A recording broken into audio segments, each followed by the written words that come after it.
ሴት ልጅ የመጀመሪያ ፍቅር ጥያቄ ብታቀርብልህ ምን ይሰማል? ኩራት ወይስ መሸማቀቅ? መሸማቀቅ እንዴት ነው ይመጣልህ? ማለት ኩራትም አይመጣልህም፣ ግን ያው እንደማንኛውም ነገሮች ነው። ታቀርብልሃለች፣ አንተም ታቀርብላታለህ። ችግር የለውም ማለት ነው። ስለዚህ የሴትነቷ ክብር ላይ ምንም የሚቀንስብህ ነገር የለም ማለት አትወርድብህም ምናምን? ለምን ቆንጆ ብትሆንስ? ቆንጆ ካልሆነችስ? እሺ ካልሆነችም ይቀንስብሃል ማለት ይቀንስብኛል።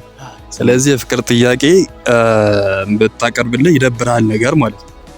ማለት እንደዛ ይዘህ ከሆነም ጓደኛም እንደዛ ነው። ግን ችግር የለውም። ለማንኛውም እስቲ ካላችሁ ማቅረብ ትችላላችሁ። የፍቅር ጥያቄ መቀበል ትችላለህ? ትፈልጋለህ ነው? አሁን ትቀበላለህ? ለመጀመሪያ ጊዜ ለኔ ብታቀርብልኝ ይከብደኛል። እኔ መሸማቀቅ ነው እንደውም የሚይዘኝ። ስለዚህ በቃ ወንድ ልጅ ነው የፍቅር ጥያቄ ሲያቀርብ ብዙ ጊዜ የሚያምርበትም ወንድ ልጅ ነው። በሙሉ ዓለምም የተለመደው ወንድ ልጅ የፍቅር ጥያቄ ሲያቀርብ ያኔ መሸማቀቅን ነው እንትን። ስለዚህ ሴትነቷ በጣም ይቀንስብሃል ማለት ነው። ሴትነት ክብሯ በጣም ይቀንስብኛል።